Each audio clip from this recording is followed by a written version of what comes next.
Happy Wine Wednesday, everyone. Me and Holly got the spirit. We're cheersing. Are you using a mason jar tonight too? I know you got a No, glass. it's a tiki glass. See his face? Ah, tiki glass. Okay, just to okay, first of all, let me make sure we actually did go live. Because the thing is, if you're watching, give me a shout out in the comments because, okay, looks like we are live. Because I'm using the new computer. So I've already been told that I sound kind of quiet. Let me know if you guys can't hear me and if anything goes wanky, all right? Because we're on new computer day and I literally just opened it about 5 minutes before we went live. So that's why we're a little bit late. Apologies. And if my audio's whacked up or my video's not great tonight because I'm not using my camera, I haven't been able to sync it, blah, blah, blah. Anyways, that's not important. And Chris said we're very live. Love it. Hi, Zen Ginger. Hi, Chris Carey.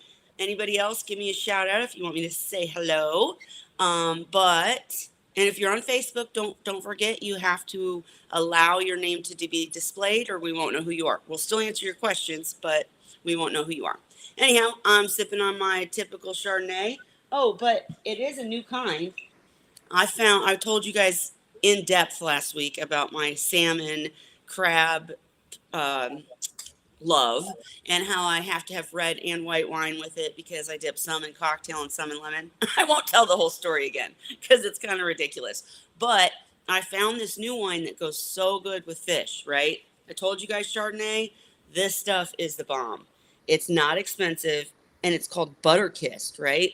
So it doesn't taste like butter, but it has like a smooth finish, right? So it goes so good with fish.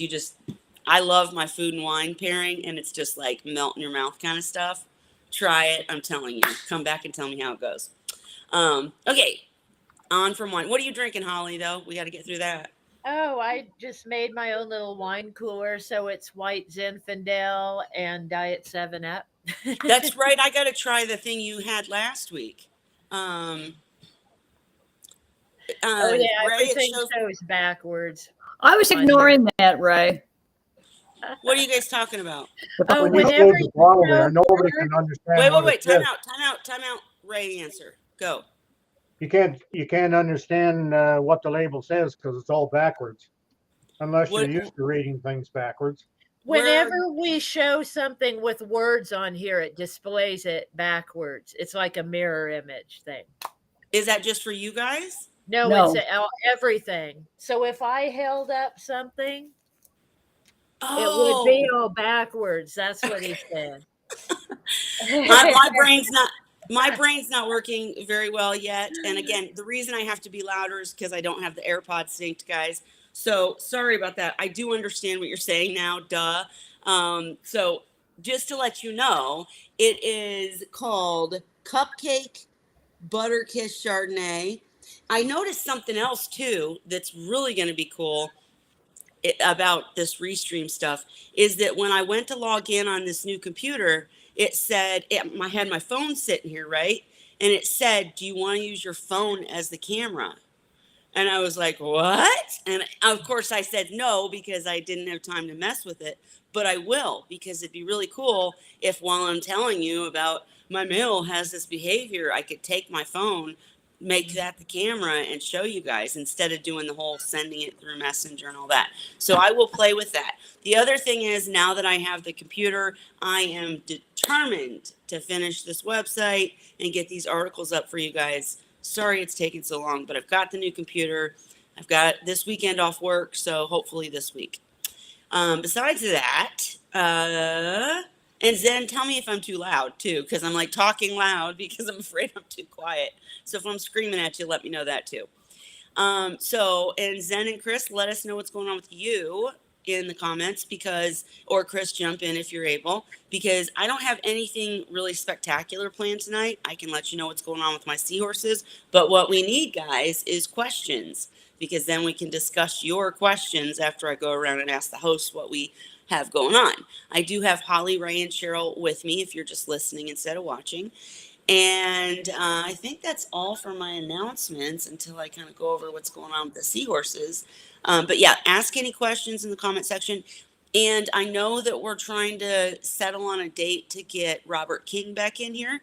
Robert King is the owner and maker of the char chamber that all us seahorse keepers are using now in our tanks. If you don't know what that is, let me know. We can go into detail, or stay tuned and we'll have him back on. And of course, we'll briefly talk about the basics because he's been on before. You can also go watch that stream.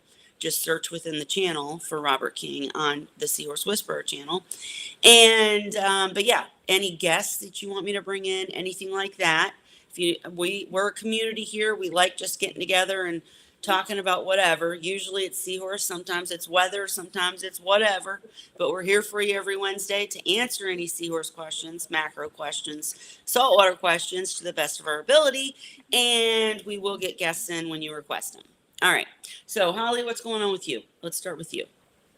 Well, not too much. Today was the water change and cleaning day, and our weather has been really mild here lately, which is nice. So I didn't have to deal with the water being the wrong temperature for the water change. But I had one of my decoration pieces, the bubbling reef thing that I Mhm. had in the display tank that I gave Sadie for her birthday. It broke in half in the bleach bucket today. and and Crazy so blue. I and so I took the little air thing. It's a foam air piece, and it bends any direction you want. So I hooked it up onto another decoration piece that I had that looks like a little coral reef. Mhm. And she loved it because she could sit right in it. So both her and Dandy are loving it. And then I shared the picture of it on the Seahorse Whisperer group page. That If was you funny. if you wanted to share it, it Okay. looks like she's sitting in the shower. So All right, hang on. Let me try to pull that up real quick. Sorry, guys. New computer, as I said. that's I'll all probably have to, right. I'll probably have to sign into Facebook. I do. Let's see if it'll work with this. Yeah, so I Uh, did two posts. There's one of her and Dandy both, and then one of her sitting in it, but both of them took to it right away They wanted a after bubble I bath, and you gave them a double bubble bath. all right, so let me Yeah, see if I can share because this. No, that's not. before what I had, it was like a cave, and the bubbles were coming out of the cave. And Mm-hmm. this is just a piece. It's like a fake rock with silicone little coral pieces on it. It's shaped like a bridge. And I just wove that bubbling piece between the little coral decorations on top. This Hang is on, a guys. life-changing event for your seahorses from the looks of that. I saw that and was laughing so hard. Oh yeah, yeah, because there's no caves involved with this one. They can just go get right in it if they want to. My first thought was, that's classic erect. Just get into the bubbles and get blown away. Yeah. Well, Dandy hasn't been in the bubbles, but he doesn't swim. Remember, he Yeah, stays low. So I don't know if once in a while he'll hitch up high on something. he'll So figure it we might out. discover him later, but he's been hanging on to it all day long, which has been really cute. And then she came over maybe an hour later because she'd been hanging out on the other side of the tank. And then she came over and saw it and sat right in the bubbles and had a spot. So here's what I'm going to say because obviously I'm not able to get this working right now. I got to play with it. Everything's new about this computer. But Holly, you can still share it. You know that, right? Yeah, I can share it. Yeah, you Yeah. want me to do that? It's hysterical. I mean, I'm not. It's classic erectus behavior. Love it. Love it. Can't wait to see it. All right, so let's go there. And I'll figure out this sharing before we do And anything so again. All right. Go see ahead. if I can make it big. Oh, that didn't make it big. Oh, here we go. It's this. There we go. Can Where's you the see seahorse? All I see is a snout. it? Yeah, you can see her head sticking out And above. she's getting her massage. Yeah, she's sitting right in it. So yeah, you can see that it's like a black piece of foam that bubbles. You can bend it any way you want. So I got a few of them off of Amazon, and I had woven it like in and out of the holes, like in a cave thing for her previously. But she actually likes this thing better. Well, it's because of the bubbles. A gazillion Well, bubbles. she had bubbles before, but she rarely got right in them like this. Let me show you the other. You found her true calling. She's a bubble horse. So here's, you can see the whole thing. So you can see Dandy hanging on to the edge of it. Mm-hmm. But I want to say I found that, I think it came from PetSmart. And then the bubble wand I got off of Amazon. And you can put them anywhere, wrap them around whatever you want. And yeah, so they really like it on this. Love it. Have you had any experiences where your males do like the one that, like Cheryl? I remember Cheryl having a story. Oh, wait, real quick. I want to say, Zen, I saw your comment. I won't type anymore. It's because I'm not using the AirPod and the keyboard's closer to the audio than I am. So sorry, won't type anymore. But I do remember that I promised you information this week and I dropped the ball. I will definitely make that the topic next week and we will cover it. But back to you, Holly. I know Cheryl's talked about she had a male that would go sit on the bubbles, fill his pouch, and float to the top. Have you ever Yep. had that experience?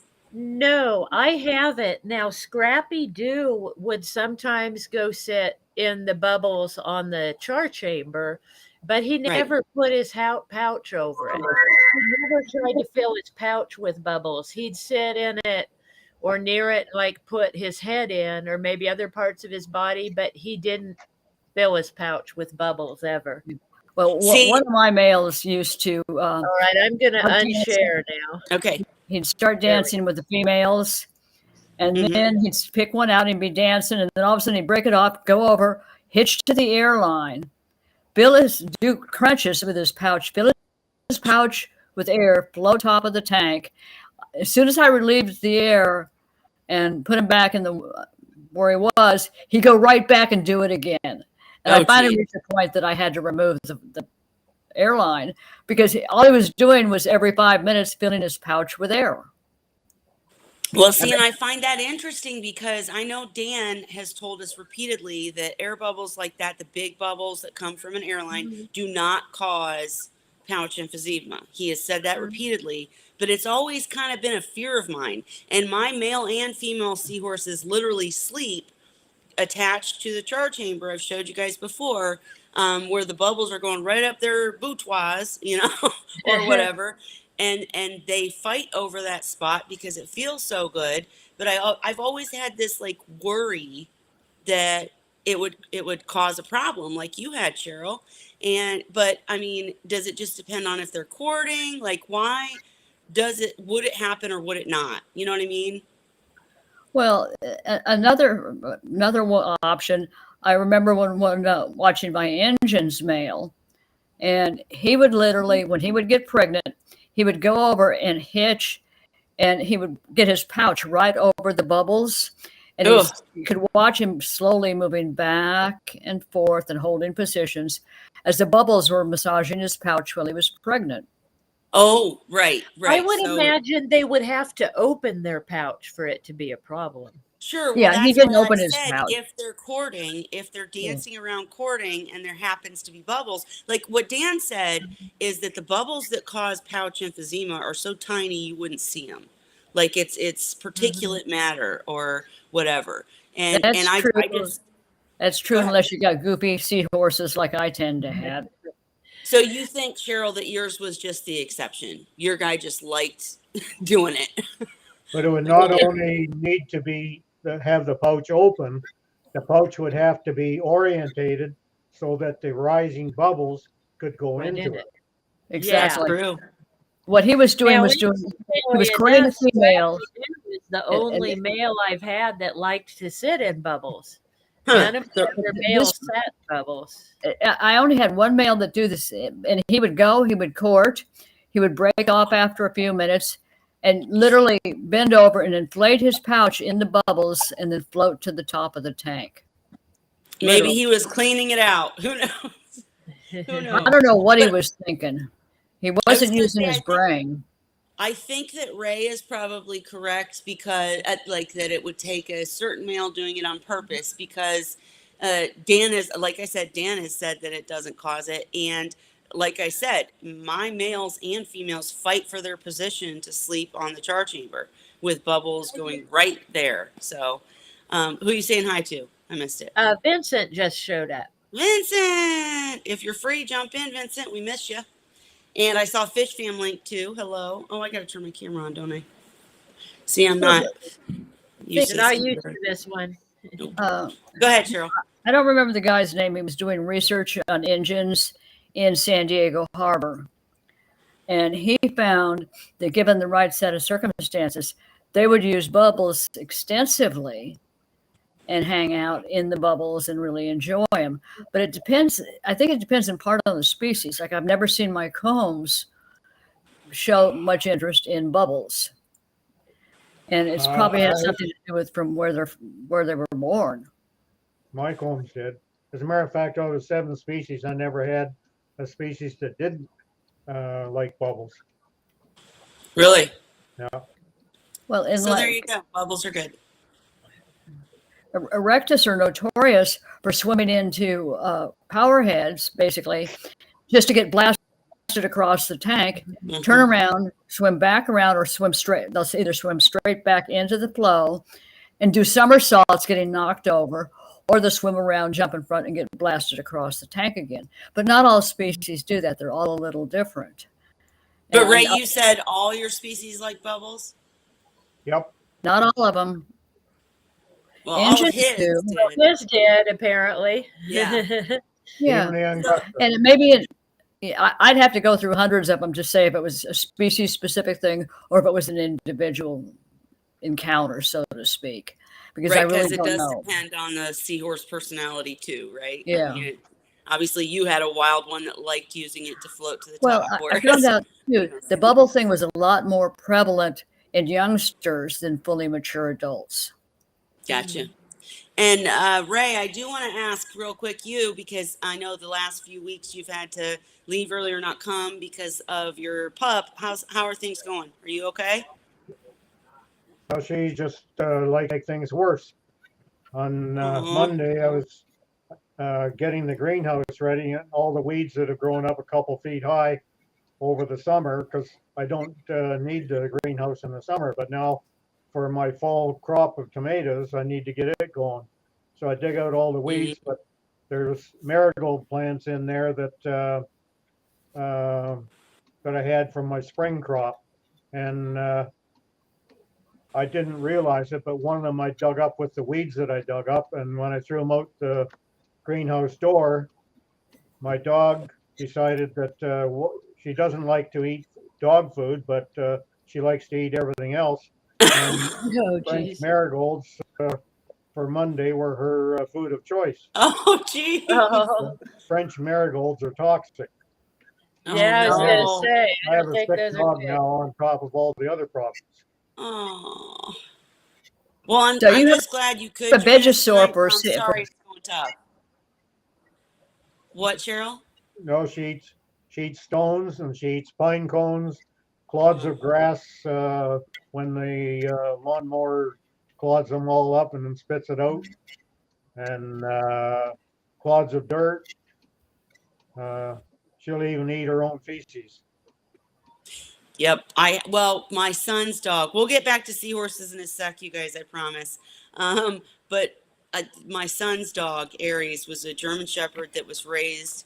I personally think that he was possibly raised in bad conditions. He bought him from a breeder and everything. But the thing is, It was an Amish farm, and just where the dogs were when he picked it up just made. Anyways, I won't go into that. But bottom line is that dog. He even went to the vet and got a medicine that the dog would take, that he'd hide in the dog's food, so that the dog Tastes would bad. well, it was because he kept eating his own feces and Yeah, grass, yeah. the two things, and it would make it like smell terrible. He Makes still, it and taste he never bad. broke him of it. He never broke him of it. It was just a habit, and you got to wonder why. But Mhm. who knows? Who Yeah, knows? my vet told me I won't be able to break her of it either. So he Yeah. said, all you can do is just keep going around and cleaning up whenever you find it. But Mhm. that's okay if I know she's gone and done it. But she's free to go out the doggy door whenever. And Mm, I don't always know. So I just have to make a point of going out, take a doggy bag and picking up whenever I do find it. sure. And she's free to go out the doggy door. Do you have like an electric fence or something? I'm just curious. No, I built a doggy door to fit in where my patio door is. Oh, okay. So my patio door doesn't close all the way. There's a Mhm. framework that goes That all the fits way in up. there. It's got window panes in it and a sliding door on the bottom. I just open the door and there's a screen flap there, and she just goes out through the screen flap Gotcha. and comes back Um, in the same way. Well, again, I'm just glad you're here. Sorry you're having so many troubles, but again, hats off to you for, taking care of this dog and doing everything you can for her. That's amazing in my book. I So good just job. picked up a prescription for her collapsing trachea for a 60 milliliter bottle Mm. of the elixir, $125. And if I Whoa. have to maximum dose, that's good for 10 days at a time. Holy crap. That's, I mean, and again, that just makes you an awesome person, right? But I'll tell you, and again, guys, I promise we'll get back to seahorses in a second, but everything's so much more expensive these days. Yeah. I mean, every time I turn around, I'm like, holy moly, how are people affording to live? Because, I mean, But it's like everything's that so all over much. the world. It's not just here in I Canada know. or the US, it's Yeah, all over the world. And I yet know. each individual company blames their government for it. Right. So I how can don't blame the every government. government be wrong? Well, I don't blame the government. I don't know. I try to stay away from the news these days because it upsets Yeah. me so much. But the thing is, I've wanted to buy a bigger house for before my daughters leave for college. They're 16, so I only have 2 years left, and they share a room currently. And I want them to have their own rooms. It's like just a thing for me. I just want them to. And now they're literally saying that the housing market won't be back to normal or approachable for another 2 years. And I'm like, Yeah. come on, man. It's the Ugh, same here. it just sucks. Mhm. But, anyways, okay. Well, back to seahorses. I do want to say I had fun the other day when I told you guys a few weeks ago that my boss accidentally clicked in and was watching our stream. And he was like, I just couldn't follow because you were talking about stuff, but I couldn't envision it because he doesn't have seahorses. So I really Mhm. enjoyed the week that we as we were talking, we showed videos of what we were talking about or pictures. So even if you watch this later, let me know in the comments if you liked that and if you'd like more of that, or just what you'd like from the stream, right? As we move forward, we've set it up to where Holly can run the stream if I can't be here for some reason. So we'll never miss, and we're here for a community. We're good with just sitting around chatting, but if you can think of things that would bring in newcomers, that they would want to participate in the conversation, or that would help them understand what we're talking about better, I am so open to suggestions. This is a community, so share, tell us what you think, please. With that being said, any seahorse news from anybody? And silence. I shared mine. I shared mine. Yep. And unfortunately, to be real with, well, actually, I do have something I could talk about. I was going to say my seahorses are kind of boring because I'm just waiting on them to ever give me fry, and they don't. I have one of Holly's seahorses, two of Vincent's seahorses, and two Ocean Rider seahorses. And, oh no, I'm sorry. I've got two of Dan's seahorses. I always forget about this tank because it just sits there. And I don't really do much with it. I do the water changes, of course, and everything, but it just kind of, there's not much going on. They just don't do much. So there's two Dan seahorses and two Ocean Rider seahorses over here, 5 in that tank. I've never done what I said and switched it around so that they maybe would pair up better. So that's probably why I still don't have Fry. I just, when I took the management position at work, I haven't had time to do anything. But anyways, what I was going to say is I did notice, and Ray's on me all the time about keeping up on my water changes and doing better about water changes because I've got so many seahorses in a smaller tank. And I noticed the other day, they kind of rebuffed me, right? Like, or that's not the word, but I went to feed them. And the day before was the day that I was supposed to do a water change, and I didn't. I was too tired. I didn't do it. I said I'm going to do it the next day. And so I went to feed them before I was going to do the water change, and they were like not happy. It's almost like they were used to the schedule. They were waiting on clean water, and they ate, but they didn't eat as they usually did. They weren't like attacking the food and so happy that I was feeding them. It was like they were glaring at me and being like, okay, I'll eat because I'm hungry, but screw you, Mom. So what are your thoughts, Ray? You think they just knew? Well, You after think you they were... changed the water, then everything was okay again. Yeah. Well, I mean, I did, and they were, but it was Yeah. just funny to me that they knew and they could tell, No, or maybe... they don't know about the water change. All they know is that they're feeling effects of water quality that has started to deteriorate. So So they're it not has nothing actually to do with glaring at them me. They're knowing. actually feeling crappy because I need to change the water.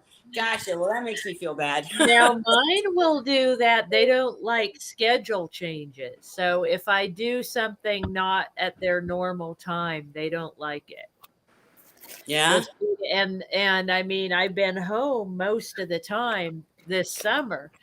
So they got on a really regular schedule. So every once in a while, when I'm not, and I try to feed them earlier or later than those normal scheduled times, they don't like it. And sometimes they will miss a meal altogether because they don't want to eat at that time. They'll wait, eat the next morning. Breakfast is always breakfast because it's so early in the morning. I'm always here. So that's always the same time. Right.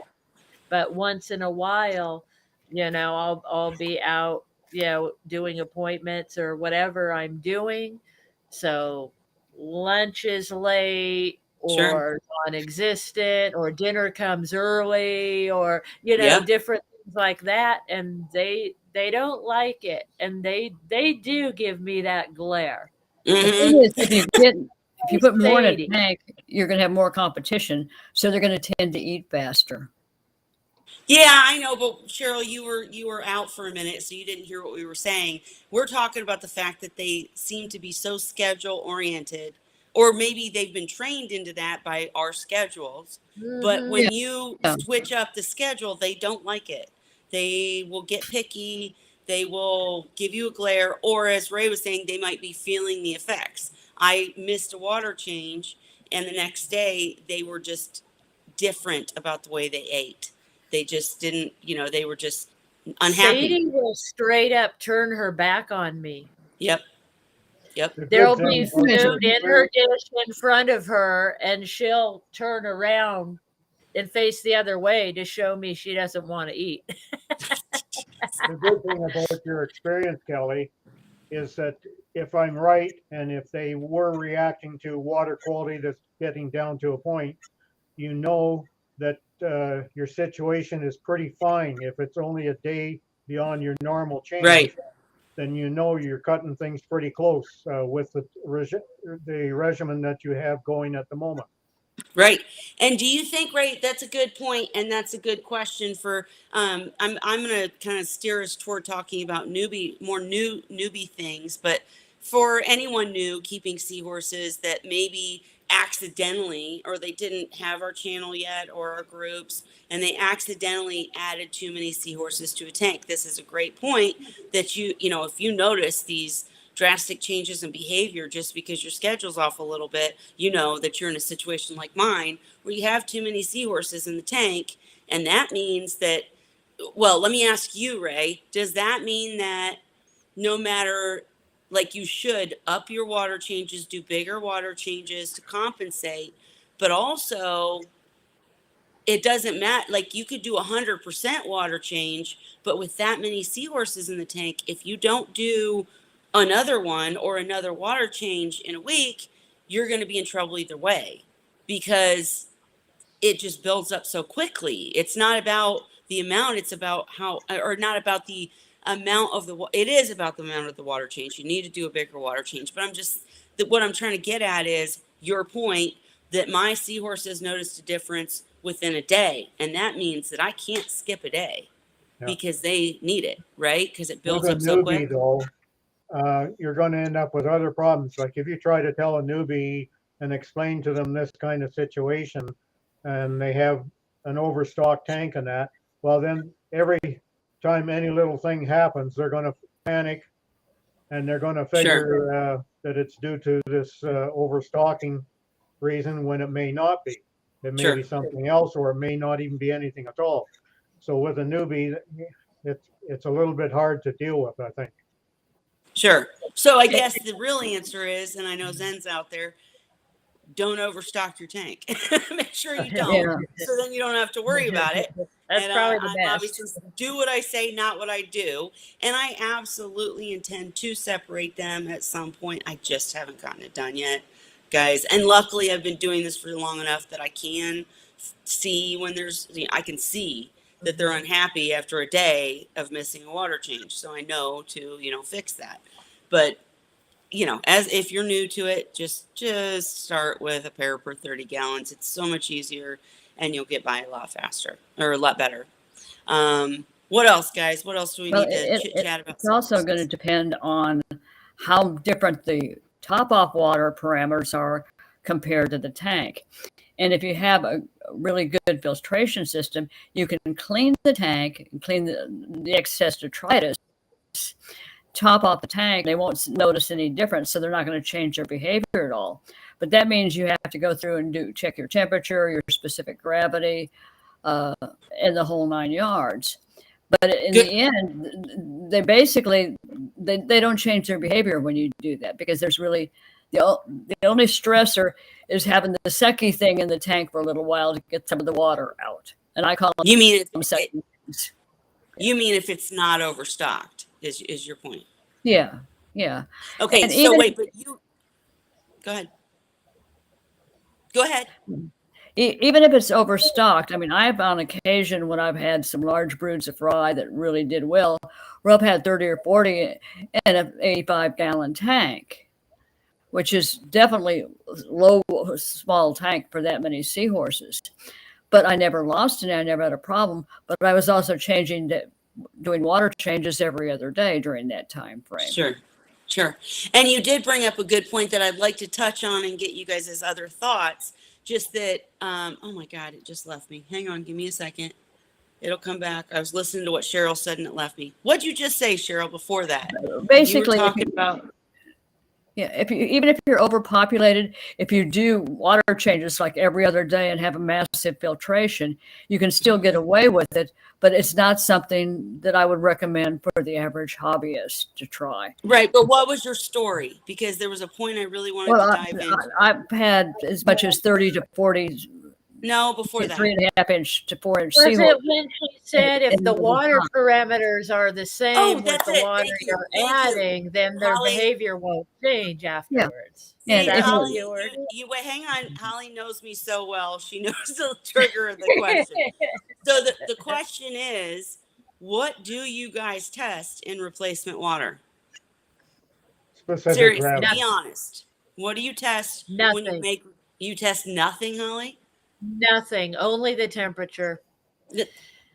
I make my water right before I use it. Well, I make the RODI water first, earlier in the week.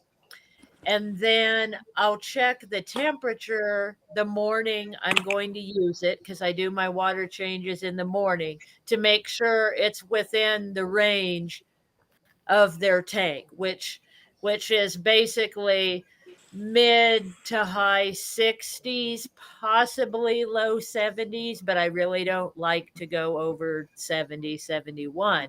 So I check that. I add salt, and then I use it.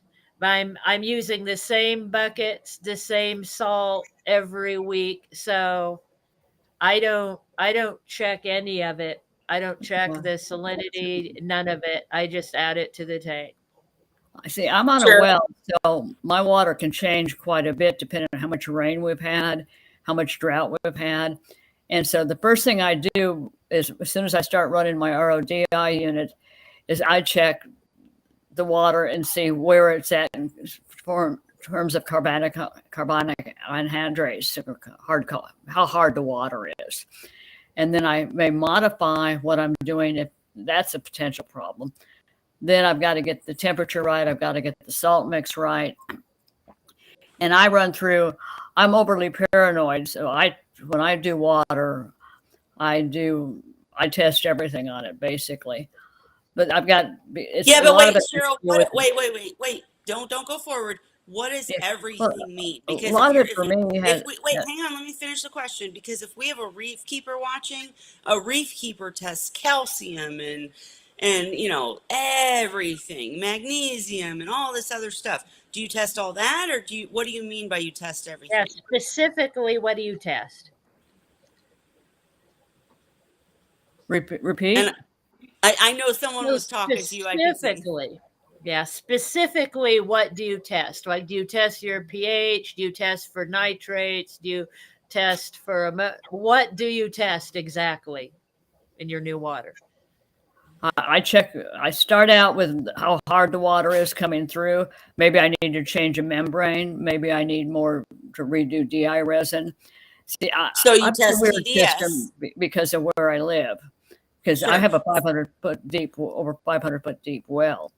And What we're trying to depending, get from you, Cheryl, what we're trying to get from you is like a list of what you actually test. So you test the TDS, you test the hardness. Do you test that with like the GH kit, or how do you, I check KH? What, pH, I check for ammonia, nitrates, nitrites, GH. uh, because I've got, with my waters can be great one day and a problem the next, depending on how much Sure. rain we get.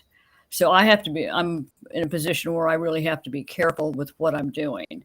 The other thing is, Sure. because I'm on a well, I also have a 1 micron filter, pleated filter, that the water goes through before it ever gets to, it never goes through the rest of the system, that I use to determine what I've got a problem with and what I'm going to have to correct. So Sure. I've got a weird problem because I am on a well and it's changeable.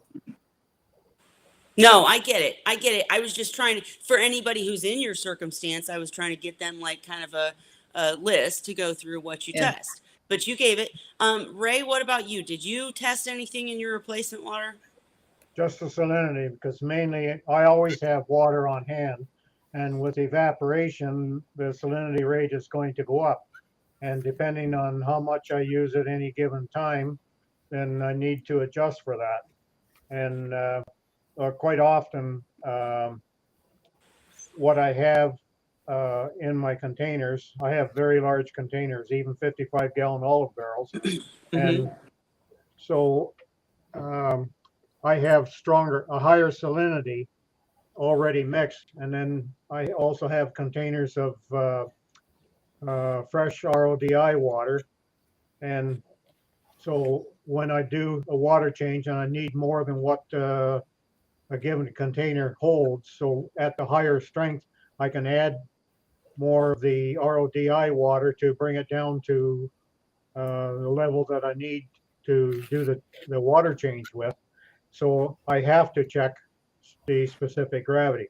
Now, in my case, I don't have to check anything else because I have Great Lakes water and London has an excellent system here, so I never have to check the quality of the water. And temperature I never have to worry about because I have air conditioning and heating units that always maintain the temperatures to be the same. So Yeah. it doesn't matter whether I'm doing it today or tomorrow or next week or anything. I know what my range is, and it's always going to be at that acceptable range. So someone that doesn't, if someone's experiencing high temperature variations in their new water, for instance, if it's not air conditioned and temperature really gets into a hot spell, Like me? you don't want Yep. great big differences in the water temperature, and so you may have to make some adjustments there. Minor changes like 2 and 3, 4 degrees, that's okay.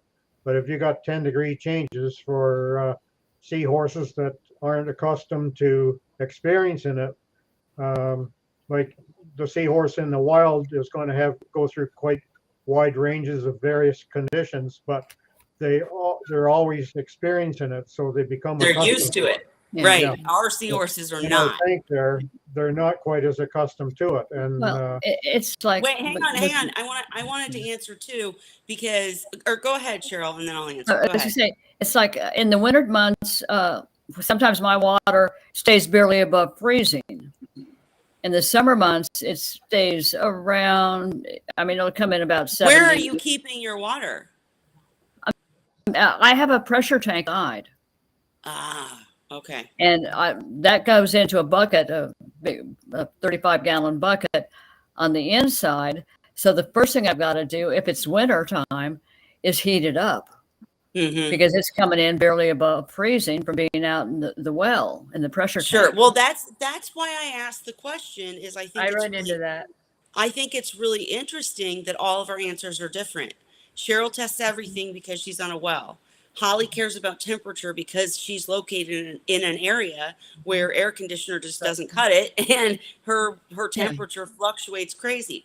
Ray doesn't care about temperature because he's in a situation where his house and where he keeps the water never changes in temperature, but salinity might change. With me, my answer would be, if I use my RODI to make the water, the first thing I test is TDS of just the water, just to make sure, like Cheryl was saying, that they're, because I have bad water. So my filters go out quite a bit, especially DI. So if you're using an RODI machine, test your TDS just to make sure that it's low enough that you don't have to worry about any of that stuff. Then after I make the salt water, I'm with Ray. I test salinity because of the fact that I don't trust our salts. That's the bottom line. You have a bag of salt. I've had bags of salt show up where half of it's rock hard and stuck together just because of humidity and the travel, right? So can you use that? Can you not use that? I've been told you can use that, but you Yep. break it up. You gotta wonder about the magnesium and all the stuff that's in the salt, where it goes. Is it in the loose salt? Is it in the hard dried salt? Is it in, like any salt we use, how much of whatever is in the salt is in that little bit of salt, if that makes sense, right? I'm not being scientific, I'm being average. So basically, you can run into a problem that way if too much humidity gets into that, and if it's Sure. in there too long, because once the water gets wet or the salt gets wet, it actually does go through chemical changes, Sure. and it won't necessarily go back again. Like you can crush it all up, it still has already gone through those changes, and it hasn't completed a change like having the full water structure set into it. So there can be some minor chemical differences in there, but it would take um,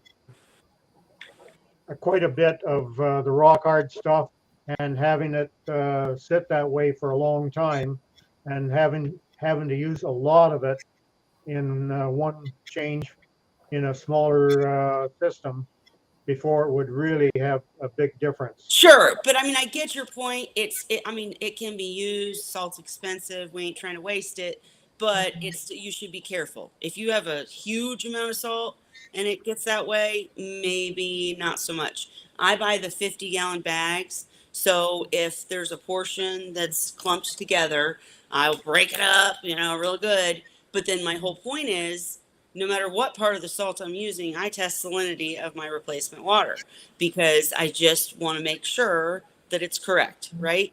Or in the range that I accept. It doesn't have to be perfect, but in the range because I don't want to end up, and I'm guilty of also somebody on a work schedule. I'm guilty of sticking 2 gallons in my 5-gallon bucket, adding the salt for 5 gallons, and then, doing whatever as it mixes, and then adding 3 more gallons of RODI or distilled. And in that case, I definitely want to test salinity just because you just never know, right? So I test salinity. I don't test for anything else because I tested my TDS and I know, or I use distilled. But that's another question, guys. Have you noticed the difference in like if you're in an emergency, you don't have RODI water? In my personal opinion, because I have really bad tap water, I would rather go out and buy a gallon of distilled water or so many gallons of distilled water versus using tap water. But do we really know that distilled water is safe is the question. Can we That's trust the it? And first. what's the difference between distilled, spring distilled, steam distilled? There's all these different waters, and it's like, what's really pure? If it's anything like Canada down there Okay. in the US, we have had government agencies here check on companies that are selling distilled water and various supposedly purified water situations and found them very much to be lacking. So I Gotcha. think the main thing is if you checked with the TDS, that should give you an idea. If That's exactly what I do is if yeah, I have to get distilled water, I use the TDS meter on that distilled water. And you have to be careful too because they say distilled drinking water. And you have to be really careful because if you read the label or call the company, you find out that distilled drinking water means that they have added stuff back Like in. fluoride or whatever to it. They distill the water, but then they add stuff back in to make it it's taste better to electrolytes they put us. into it. Right. Uh-huh. They to make it taste better to us, they add stuff, and we don't really even know what all that stuff is or how it affects the tank. So just making the point, if you're buying distilled, be careful that it's not drinking water distilled, and be careful that you test with TDS anyways. Don't just Since, trust that it's since perfect I'm on a because it's well, I actually have my own distiller that I use depending on the circumstances, quite mm-hmm. literally. Mm-hmm. That's And good, it's one of those Cheryl. things. It's like I can, depending on what the well is doing, the rain we've had. Most of the time, my DI resin takes forever to change color. But if I suddenly get the rain wrong, guess what? Mm-hmm. It's going to be changing color in a matter of days. Right. Just So, like hey, guys, if we're boring you with our talk about water, feel free to ask a question. If you want us to talk about something else, seahorse macro or saltwater related or whatever related, just ask the question. We'll switch to that. But since we're continuing on this topic until someone asks a question, do you guys clean your buckets? Because Ray was talking and Ray left, of course. So when he gets back, I'll ask him too. But I've had this discussion before. I used to use the big brute tubs that were brown, and I would never be able to see anything anyways. And so I just continued using them, and everything was. I never had a problem.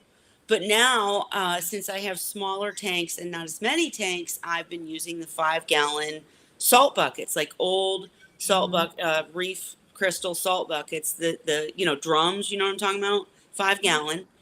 And what I've noticed is even if I keep it covered, even if I use every ounce of that 5 gallons within a couple hours, and maybe it's just my house, you guys can criticize me that way if you want, but I'll open it and there's stuff in it.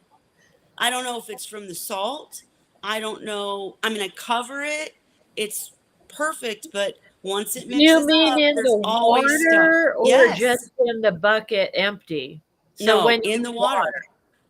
I Yeah, like don't just run like into that, and I it use those. it seems I like don't keep much water around though. I make 1 5-gallon bucket a day to replace my siphoning water.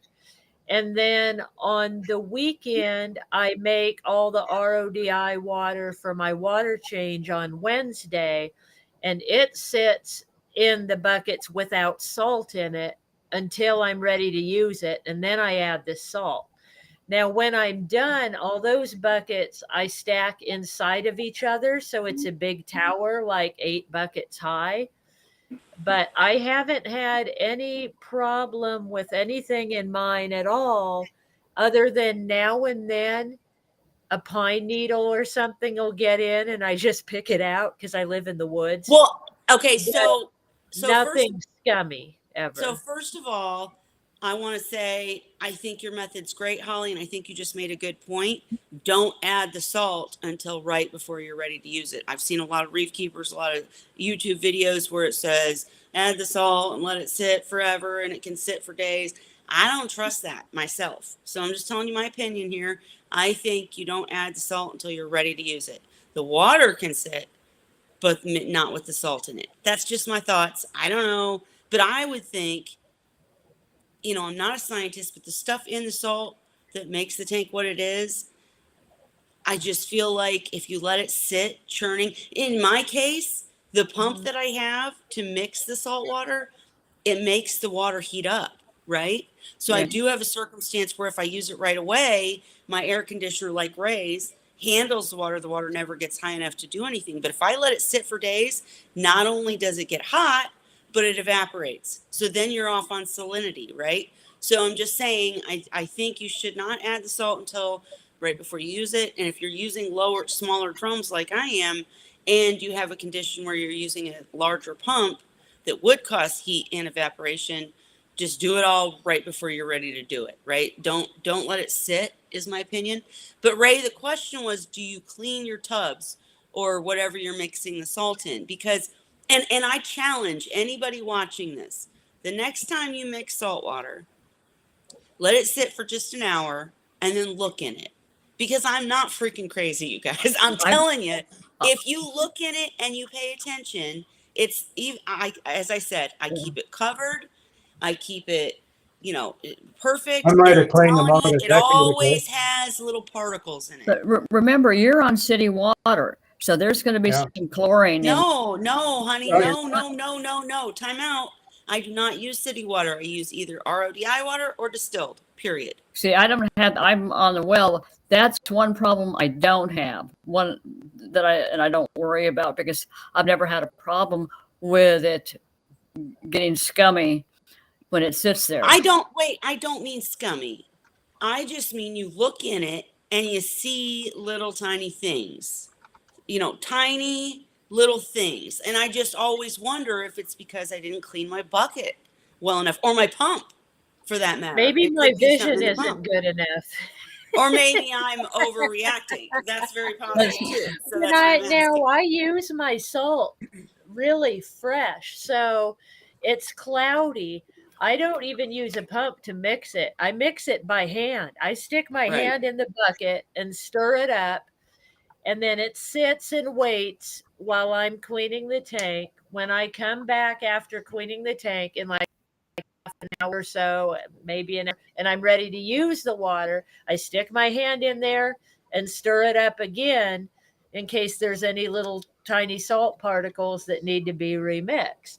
Then Well, I just pour it in the tank. and that's And fine. it's cloudy at first, but it clears up like really fast, like after it starts So going through their stuff. So I personally, I would never do that because number one, well, first, what I would say is, I Hmm. think it matters whether or not you're going to use the whole amount of water, right? Hmm. Because, and that's why again, salinity comes into play Hmm. because with the pump, I just feel like it's mixing it better than an arm. Doesn't Mhm. mean you have to do that. It's working for you, Holly. So it Mhm. works. But if I often will make water and I won't let it sit more than a day. But like if I'm gonna feed them 3 times and and the tank's so small and it's an Mhm. all in one. So literally when I do my suctioning of excess food and I usually go overboard and clean a little bit as I do that every Mhm. time, then Mhm. I have to add more water. So Me too. I have 1 bucket of water that I use all day long and then I've used it all, right?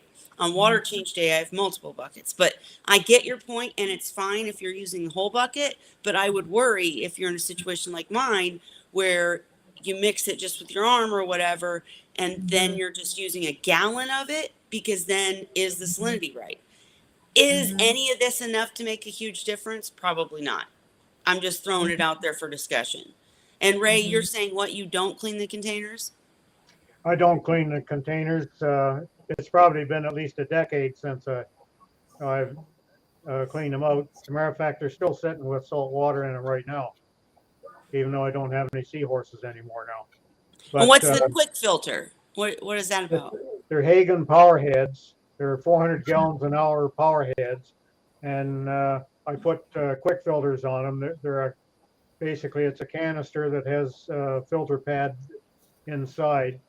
And in my case, I usually use, I guess I'd have to call them scrub pads. I don't buy the Mm-hmm. actual I do filters. the same thing as Ray. I use those too. So I use that. I put them um, in the 2 containers that I mix the salt in, and I'll run that. So it's cleaning up the crap that does develop there. As the water sits there over a period of time, then changes do happen. Sure. And if you're Mhm. mixing the water up and using the same day, I don't think you're going to have that problem. Right. But Mhm. Well, I'm like not I like said, that. I challenge everyone to just really look at your water the next time you make. I think it's from the salt. I don't think it's from the bucket. I think it's just No, stuff in the salt and it's fine. I just it bothers me because I'm always like, was that from the pump or something? And the other thing is that I know Dan said before that in the case, like in your case, Ray, you're using huge containers, you never take them apart, it's not a big deal. With me, I'm using these little 5 gallon buckets, and they might be dinged or whatever. He talked about the fact that if you have even a little crack in a Mhm. certain on the inside of the plastic, bacteria is going to go there. It's gonna form. It's going to be bad. So I just wondered about the cleaning when you're in my situation, but I clean the hell out of them every Well, time. one thing I do though is because I get a new bucket of salt or two every month. So So you're using new. sometimes if a bucket's starting to look old or whatever, it gets dirty because sometimes it'll get set down in dirt outside when I'm dumping water or something. Right, If I don't like it anymore, I switch it for a newer one. right, and that's a good way to do it. My But other question. I don't ever clean them, but I go through all my water within a day. Like I said, I Right. go through so much water with the siphoning Yep. that I have to make a new bucket, at some point every day Yep. just for that. And then for their cleaning day, it takes me a total of 8 buckets Sure. and I use them all and then they're done for the next week. So I don't really have water sitting around ever. Gotcha. And my other question as we were talking is, do you guys add conditioner to your new water? Meaning like prime or anything like that? no, don't Why have a not? need for it. Because you've already checked, right? No, Yeah. I don't even check because I know the city water is good. I'm not on a well. True, true. Cheryl? I I don't worry about that part of it. What I worry about is the quality of the water coming in the house. That's my biggest drawback to having a well. Sure. And that, depending on the time of year, if we get flooding rains, that water can come out of the faucet brown from the iron. Mhm. And Hmm. that's not cool. That's why I Right. keep a 1 micron depleted filter as my first point of contact with water that I'm running through an RODI, just for that reason. And so my problems are pretty much very different from what most people's are. Because Sure. Now, I haven't always used RODI water because I got my RODI maker about 2 years in with the Mhm. Seahorses. So up until that point, I was using tap water and adding a water conditioner to it. And Mhm. that's what I do for my freshwater tank. I don't give them RODI water. I actually wanted to in the beginning, but the pH is too low in RODI water. Wait, what do you mean? Too low to what? It's too low for the freshwater fish. It's too Oh, low for the saltwater fish too. It's only when you put the salt in that it raises the pH. sure, sure. Makes sense. And, But I and do You top can't them read. off. Like if I need fresh water, the only tank that I ever have to top off with fresh water is the tiki tank for some reason.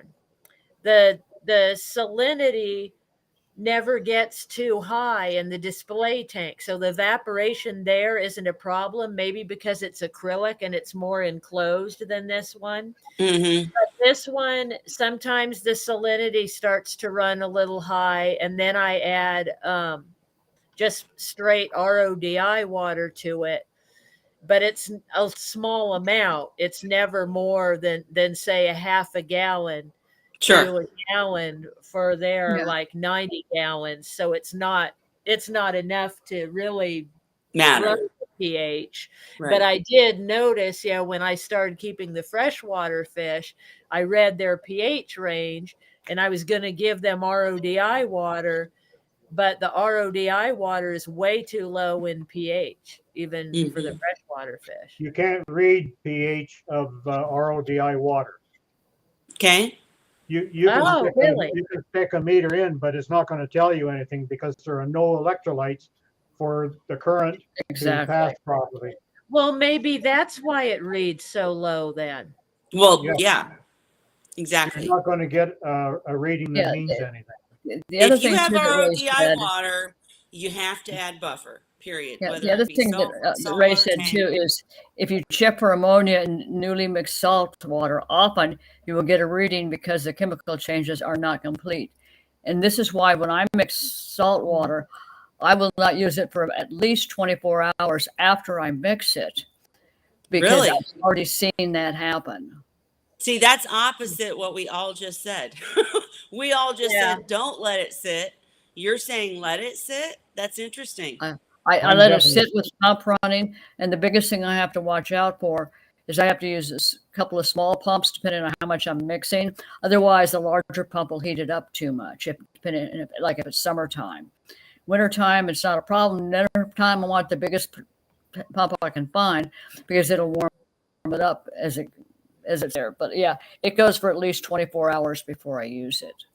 Really quick, Ray, you said it may show in an ammonia reading because all of the Right. We things had haven't this problem. happened. But it's not real ammonia, right? It's not going to Yes, go in it is ammonia. I have never added Okay. freshly made salt Back water in and had the a problem. forum days when Seahorse Ord was the main size to go, we used to hear this complaint all the time, and especially about Instant Ocean, probably because Instant Ocean was the biggest seller. Okay. But we'd get the complaints from people that were mixing it up and then testing and finding that they had ammonia in their mix, saying that they got a bad batch. When in Okay. fact, they just haven't given it time for the chemical changes that occur when you wet the salt. If you don't give it the time to complete all the changes, you can often see that ammonia on a test kit doing it too early. Okay, time out. I need to know how early you're talking about because I don't like cloudy water. So I mix my salt water and I let it sit for like an hour and then I use it and I've never had a problem. Holly is Yeah, mixing mine's salt water with usually her an hour arm or two. and Yeah, but never it has a problem. sits, but then I go clean the tank. Right, so an hour. Takes 2 another hour. hours. So it's sitting about an hour. But And In if my you're opinion, when but I wait, come back, everybody's talking at once. Time out, time out. Everybody's talking at once. But Cheryl said 24 hours. That's nuts to me. That's nuts. But remember, what I'm on a hour does well, so everything's completely different because my water changes. It's not like city water where you have a consistent amount of chlorine being added to help sterilize it and that kind of stuff. My water comes from over 500 feet below the top of the I earth. get all of that, Cheryl. I get all of that. But let's focus in on what we're actually saying. What we're saying is if you have water, whether it be from a well, a store, or an RODI machine, you have filtered it down to zero TDS or close to zero TDS. So none of those problems that you just talked about are a problem anymore. And you guys are saying that the water needs to sit once you add salt for 24 hours before it's usable. I disagree. preferably? Yeah. Wholeheartedly Mainly, disagree. it can vary from one mixer to another because the variables such as temperature, for instance, the water temperature, the air temperature, all that can have effect on how fast the chemical changes take to finish. But And you may isn't have testing salinity going to tell you? salinity is something that'll be pretty fast. Uh, Okay. that limit will be attained fairly fast.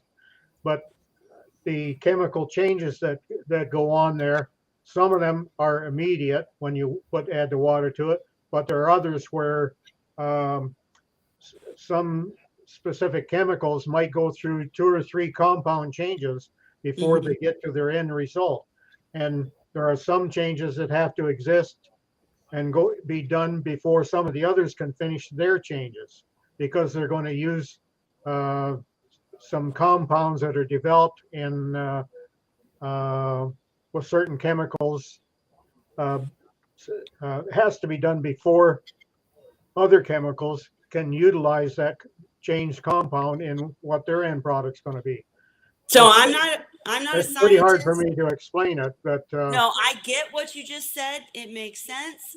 I'm not a scientist. I'm not going to like argue with you guys. I can't argue with you guys on, oh, yeah, completely scientifically, boom, it's good. I can't it, do that. But it I'm doesn't going to mean that you're going say, to see ammonia.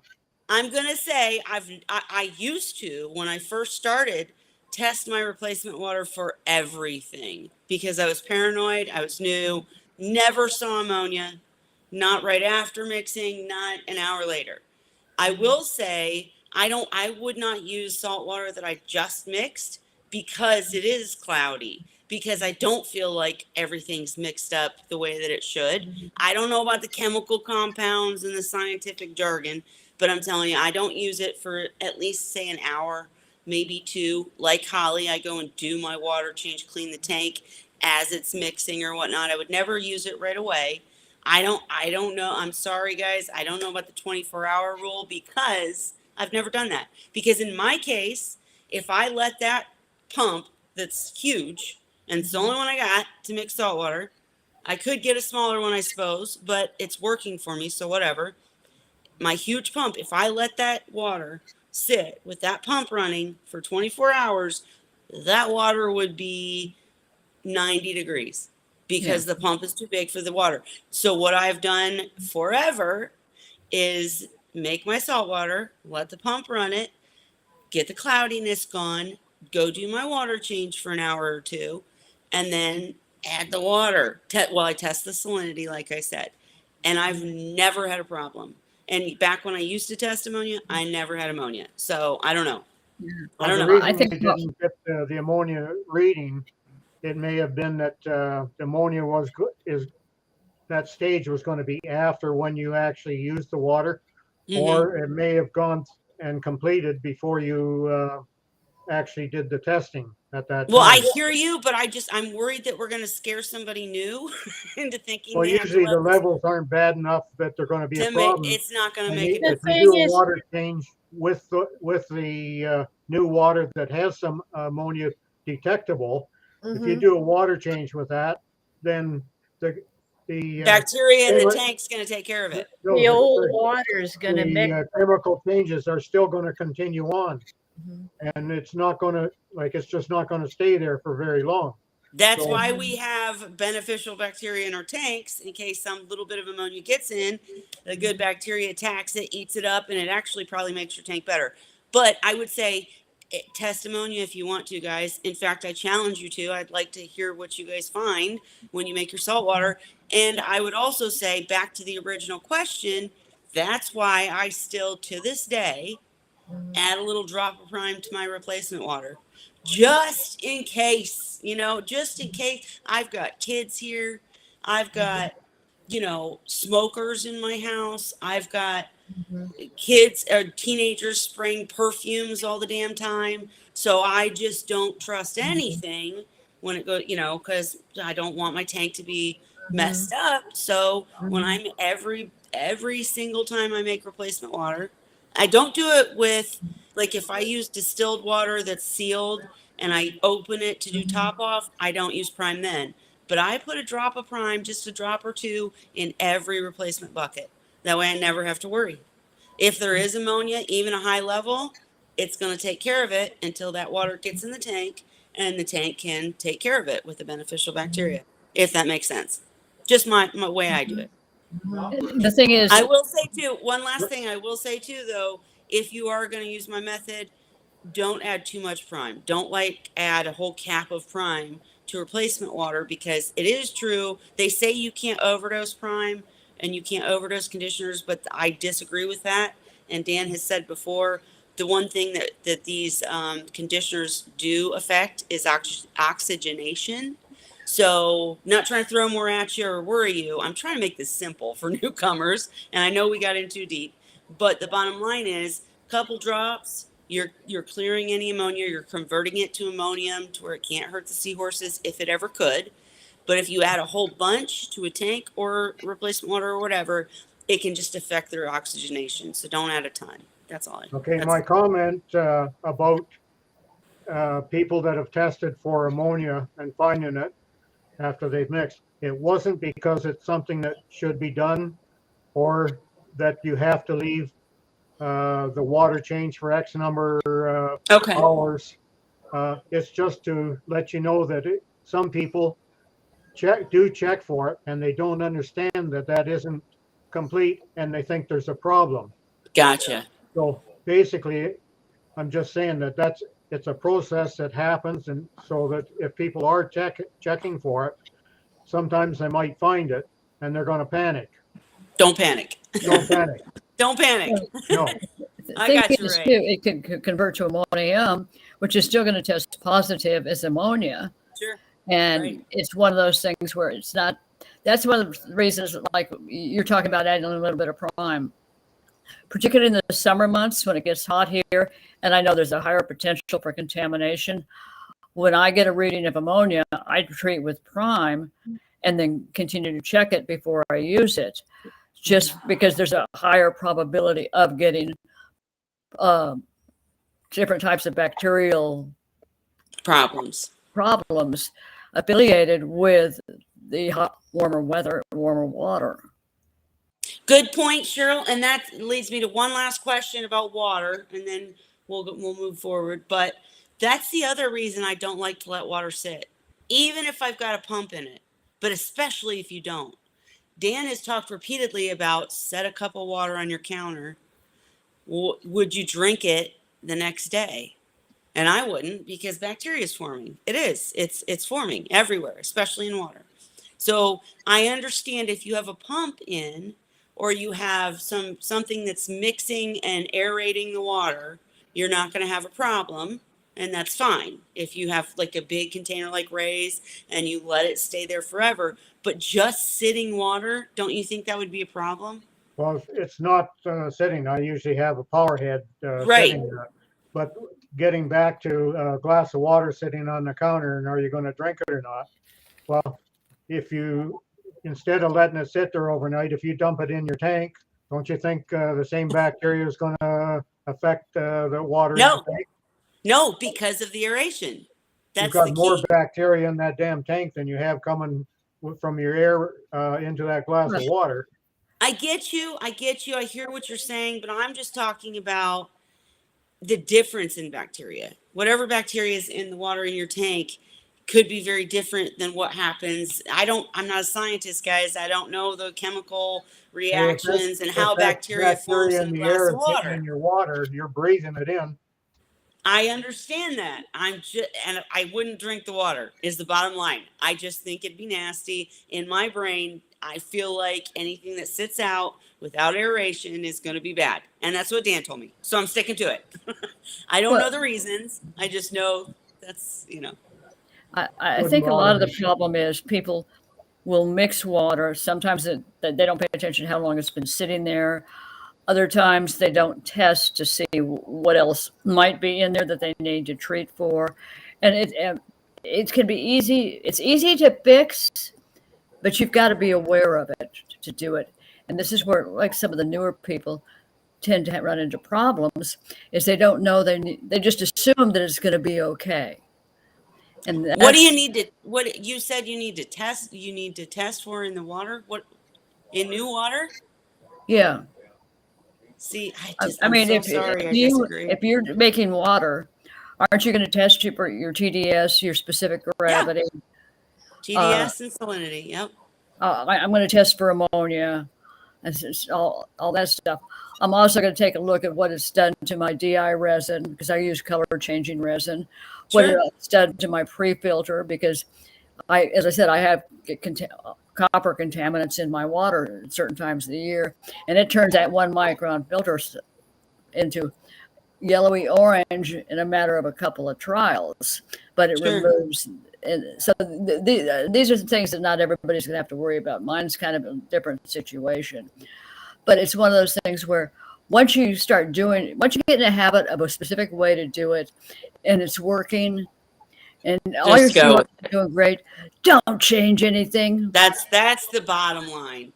If it's working, don't worry about all this other stuff. That's when we get into these topics and we dive into the deep end. I'm just worried that someone new like Zen is going to be like, "Holy shit, I can't worry about all this crap with just replacement water." You really seriously don't have to. We can talk about this until we're blue in the face, but I'm telling you, I test the TDS, I test the salinity, and I use the water after an hour Hey, or two. That's it. one of my friends has a 500-gallon beautiful reef tank. Well, his mom bumped into his ATO. The ATO flooded everything, shut down the filter. The equipment he had shut down the filter. It drained out a fair amount of water before he realized it because it happened at night. He gets up the next morning. He's freaking out.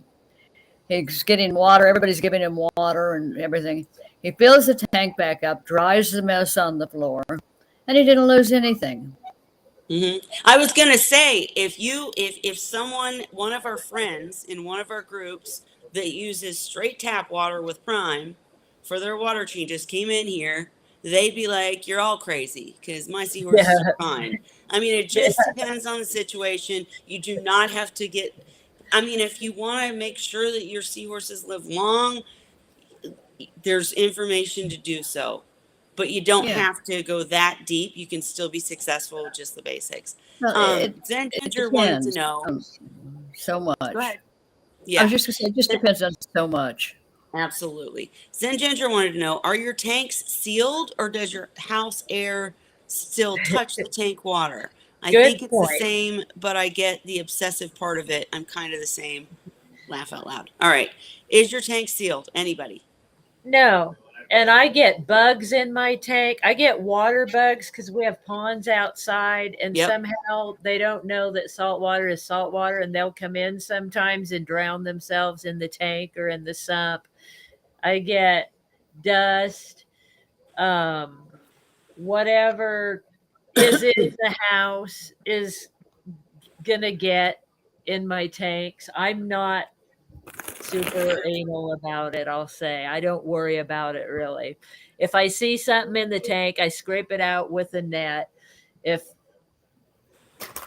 Yeah, I used to use, like I said, I used tap water for years before I had the RODI. I honestly haven't been able to tell a difference. Right. It's Our just a water safe. here is good, Yeah. though. I mean, I did get a report, on our water and what's in it. and it's actually relatively good. I've See, been and told, that's the so that difference. makes the difference The probably. TDI of my tap water is like 460. I mean, it's just ridiculously high. There's too Yeah. much in it. It's so it does. It depends on where you're from too. People can get away with tap water in an area like Holly's, right? She uses RODI because she just wants to be super safe. If you want to be super safe, do you, do you. But I agree with her. The reason I don't cover my Seahorse tanks is that whole oxygenation thing, They right? need oxygen. I have every single Seahorse tank I have has some sort of water falling water to create that surface agitation to make sure that, it's constantly bringing in air. Now, I threaten my teenagers within an inch of their life. If you spray your perfume anywhere on this side of the house, you're dead. Mhm. Because they do, or they don't, but I mean, they'll come into the way my house is set up. I've got a tank in this room, and a tank in Mhm. this room, and their room's way over here. But they try to come out into the front room and spray. And They'll I'm be like, no, walking through with their stuff. Yeah. go to your room with that shit. Yeah. Yeah, there's no reason for it. I don't allow like the little plug-ins that burst scented stuff Mhm. into the air. Nope, not. They can do it in their bedroom, but not in the front room kitchen or the rooms where the Seahorse tanks are. No. So I'm just really careful about that stuff. But a lot of people have that stuff and it doesn't cause a problem. I'm just, like you said, overly obsessive because I want the seahorses to do well. So, be careful of it. But if it's working for you and your seahorses are fine, I'm not telling you to go remove everything from your house or talk to your kids like I do. it's just what I do. Ray, do you cover your tanks? Me? Yeah. Never. I've never covered a tank in my life. Did you ever worry about the stuff that's floating through the air, cleaners and stuff? Nope. Nope. Cheryl, how Why? about you? What's the question? I missed it. Do you cover your tanks? And if you don't you worry about cleaners and sprays and stuff that's floating through the air? No, because my whole back room addition, house addition, is specifically dedicated to tanks. Of And course, Cheryl has a dedicated. Go ahead, Cheryl. it's just one of those things that I happened to do. I wanted to add rooms on, and it turned into, it wasn't originally going to be a Seahorse place, but that's Room. what it turned into. And it's one of Well, those things. It has much higher. It tends to be higher humidity in that room than the rest of the house. Well, I would just say overall, guys, just it's not something you have to be like me about. Just like the water, change water, you don't have to be like me about it. You can be simple and still be successful. Just I would say don't spray your perfume next to the tank. This is common knowledge to most people, but I'm throwing it out there. And Anybody who's done reefing or freshwater knows you don't want to like spray cleaner on the edge of the tank, especially one that I feel like if you can that would smell get it. you killed in my house if you sprayed cleaner in my. Right, exactly. That's what I'm saying. I feel Yeah. like, and I worry, Sean jumps me all the time because I'll be like, he'll spray his very overpowering cologne stuff and then walk out here and I'll be like, go get away from the tank. And he's like, it's on me. It's not even in the air. I don't care. I can smell it. Get away from my tank. That's just me, right? I'm crazy, Yeah. but Well, I'm laughing too because the using basically a ammonia neutralizer and adding it to your top off water, or mhm. I actually keep them around and tend, particularly if it's a tank that I've only had cycled for a fairly short time and I know it's very crowded, I go ahead and use that in my top off water after I do Mm. routine changes. Yeah, And again, it's a safety precaution. It's probably not absolutely. necessary, but it's for safety reasons for the seahorses. I'm right there with you. I do the exact same thing, Cheryl. And I would say that is something key that every seahorse keeper should have in their house, though. Is some so we use Prime. I think Ray, yours is called something different, right? Chloromex. Chloromax, something, because I've had too many situations with my freshwater discus, with my reef, with my seahorses where something happened And with my discus, I've told this story before, but I came home and they were all laying on the ground. I'm talking about the big, beautiful freshwater discus that are expensive and gorgeous and awesome. And they were lying on the ground of the tank, and I'm freaking out, and I'm grabbing my vials to start testing to figure out. As I'm testing, they're gasping at the bottom of the tank, and I'm like, throw in prime. I throw it in a double dose of prime. I already warned you guys about oxygenation, but this was a crisis, and the tank is oxygenated, right? Because of water flowing in and rippling the surface. And so I did a double dose of prime. And as I'm testing, the discus start swimming around, acting like nothing's wrong, looking at me, where's my food? I Yeah. tested that tank for everything. I'm telling you, everything you could test. I had the deep range tests, all of them. Nothing came up wrong. I'm like, what happened? I don't know, but prime saved them. That's it. Yeah. And I Well, did a huge water change, and they were fine. I always keep prime on hand. I call it my safety pad. Yes. It's one of those things where I don't use it all the time. I'll openly admit it, but when I need it, I definitely need it. Yep. Absolutely. Do you keep something, Holly? Yeah, I keep prime, but do you need to check it? Because I haven't used Yeah. it in a long time. Does it expire? It's a 6-month expiration date on it. Oh, then I Really? need one You because I need a new haven't one. used it in years. I used to use it, I think, when I had the sea babies. When I had Fry, I used it sometimes, but I haven't had to use it since. So, Well, that's a good thing, Holly. It's not bad but that you that's haven't. years. So I have a bottle sitting here that's probably like 4 years Yeah. old. Well, the thing is, it's Well, I not would to find definitely get a new one bacteria. because I really do feel like every seahorse keeper should have something for emergencies like that. And I mean, it can save your seahorses or your fish for sure. But yeah, I mean, if you're not, also shake the bottle. It does say on there, but make sure you Mhm. shake it because whatever chemical Shake scientific your crap's booty. going on. Yeah. I've used Okay. buckets in emergency too, because I keep on hand a bucket of water, like I said, for siphoning every day. You know, I have a bucket of water always made. So I've thrown them in a bucket before when there was an Sure. emergency. Sure. My heartbreak with Prime is the company that makes it actually is up north about an hour and 15-minute drive from my house. And I used to be able to get it from them all the time, shipped free to my door. And since they went more commercial, now, of course, they've stopped that. And it's like, oh, come on, give me a break. Right. Ray, you said, what about Chlormax? The Chlormax is a powder, so I don't have to worry about that degradation that you have with the prime. Which is Yeah. nice. I've never seen Chlormax around here though. I've heard of it.